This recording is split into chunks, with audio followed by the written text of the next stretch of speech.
buenas tardes, doctor Juan Carlos Méndez, bienvenido.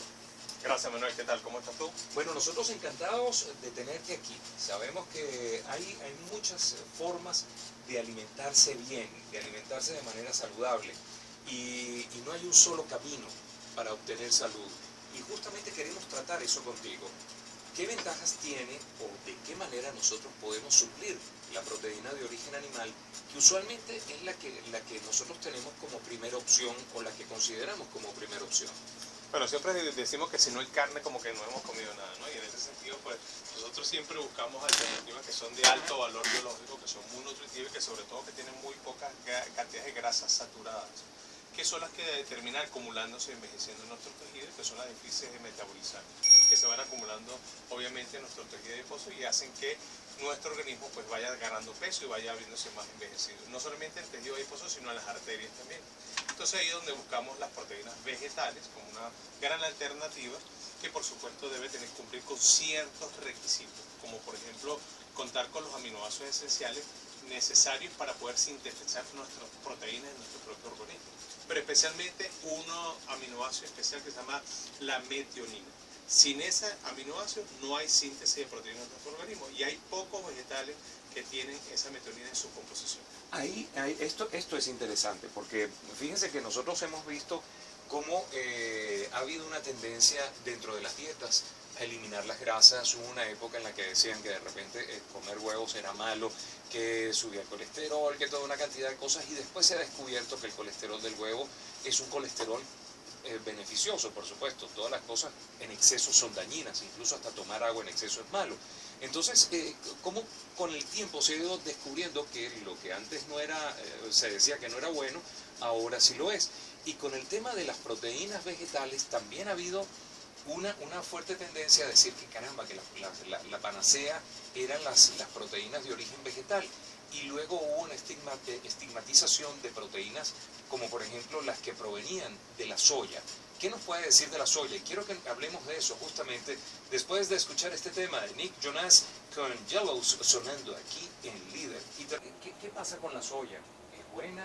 ¿Es una buena fuente de proteínas o qué? Excelente fuente de proteína. De hecho, es uno de los pocos vegetales que tienen metionina dentro de su composición, que ya hemos comentado que es el primer aminoácido de todas las proteínas de nuestro organismo. Sin ese aminoácido esencial no se puede sintetizar las proteínas. Entonces, el amaranto, la soya, la quinoa, pues tienen suficiente metionina para, digamos, sustituir a la carne roja, pues en este caso, ¿no? Que realmente se utiliza para los niños que están en crecimiento. Pero hay una persona mayor, comer demasiadas proteínas le va a ocurrir problemas, como por ejemplo la acumulación de los ácidos, como el ácido úrico, como la urea, como la creatinina. ¿Por qué? Porque ya terminó de crecer y lo que tiene es que mantener su volumen corporal. Sin embargo, después de los 35 años empezamos a perder masa muscular y para nosotros es importante entonces mantenerlo. ¿De qué manera podemos hacerlo sin recurrir a la proteína animal? Amigos, estamos hablando con el doctor Juan Carlos Méndez, médico cirujano, especialista en medicina antienvejecimiento.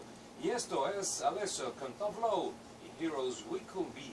Estamos hablando de las proteínas de origen animal y cómo sustituirlas, cómo se pueden sustituir con proteínas de origen vegetal. Dejábamos una inquietud al aire y tenía que ver con esa pérdida de masa muscular que vamos teniendo después de los 35 años.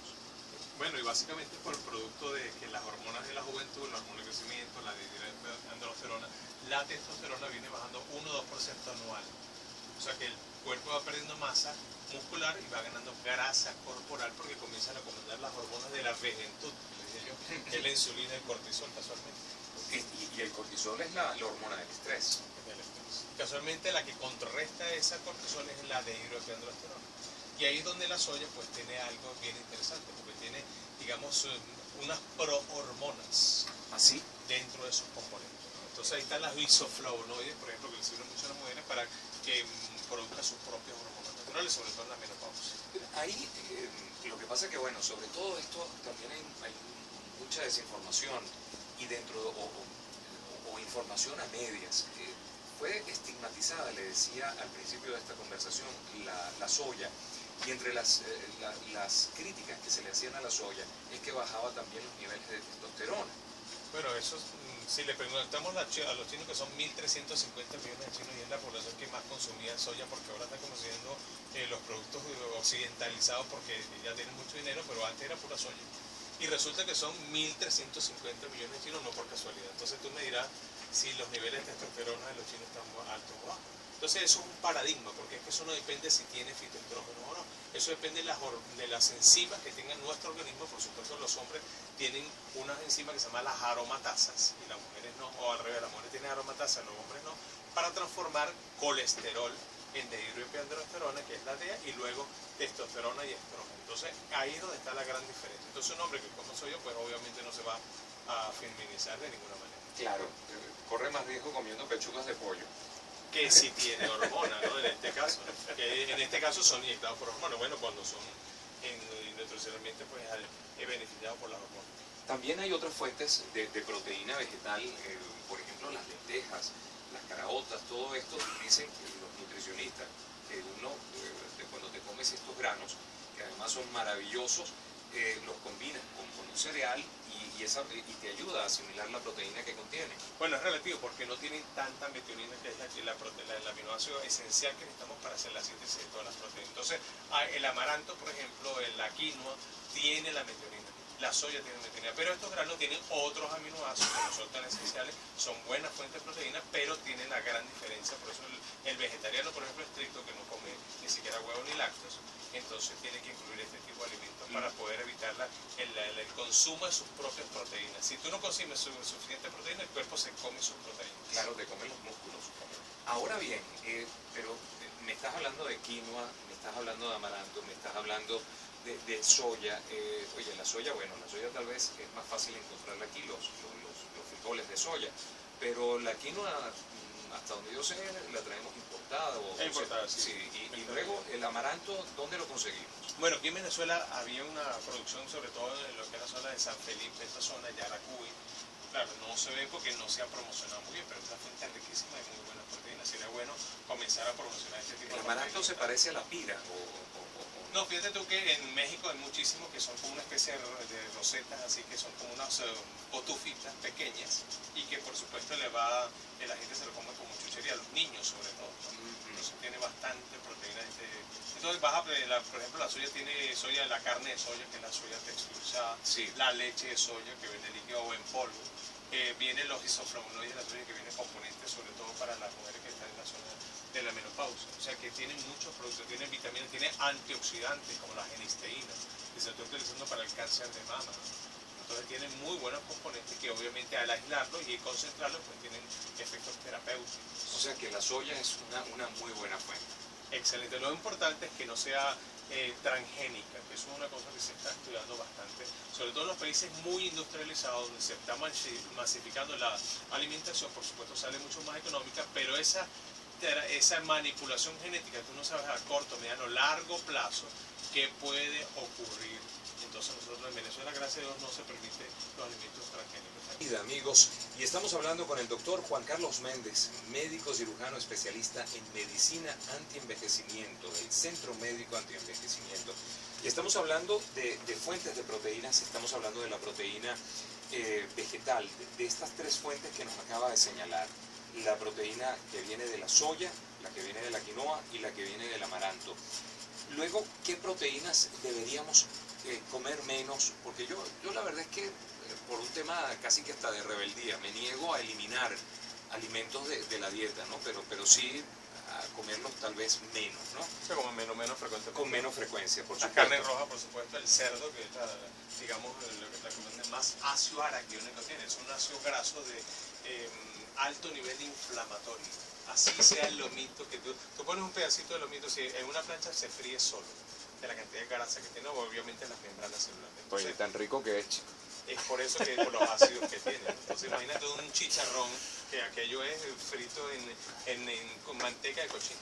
Entonces nosotros debemos evitar la cantidad de ácidos grasos que son los que se acumulan y envejecen nuestros tejidos. Yo estoy aquí salivando como el perro de Pavlov, cuando habló de chicharrones, chicos. De verdad que lo que no es pecado, chico, engorda o mata.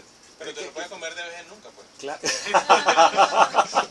O sea que desde ese punto de vista no tiene problema. Ahora, si tú comes claro, un jamón ibérico de bellota criado naturalmente en los pastos, cortado a mano, que Claro. siga la línea, la beta de, bueno, son, Sí, eso es ese- omega 3, 6, 9 de alto valor. Claro, ese jamón de bellota que cuesta Solamente unos 60, 70 euros el kilo.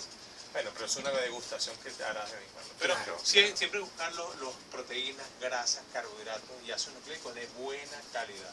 O sea, que sean de alto valor biológico para que el cuerpo lo pueda integrar y hacerlos funcionales. Porque si no se acumulan. Y al acumularse obviamente vas a tener los problemas metabólicos, las enfermedades que estamos viendo hoy en día crónico-degenerativas como el cáncer, como la artritis, como el lupus, como el Alzheimer, por ejemplo, que yo le digo que es una melcocha del cerebro. ¿Qué come el abuelo? Café con leche con azúcar. Entonces ahí viene la arteriosclerosis, viene la caramelización de las proteínas, que es casualmente los azúcares que se van metiendo dentro de esas proteínas y las van acaramelando, ¿no? Y eso va creando un efecto negativo sobre todo tus neuronas, tus hormonas, tus neurotransmisores, vas perdiendo calidad de vida. Oye, quisiera que habláramos de eso otro día, pero exclusivamente de eso, porque definitivamente que es un tema que da para mucho.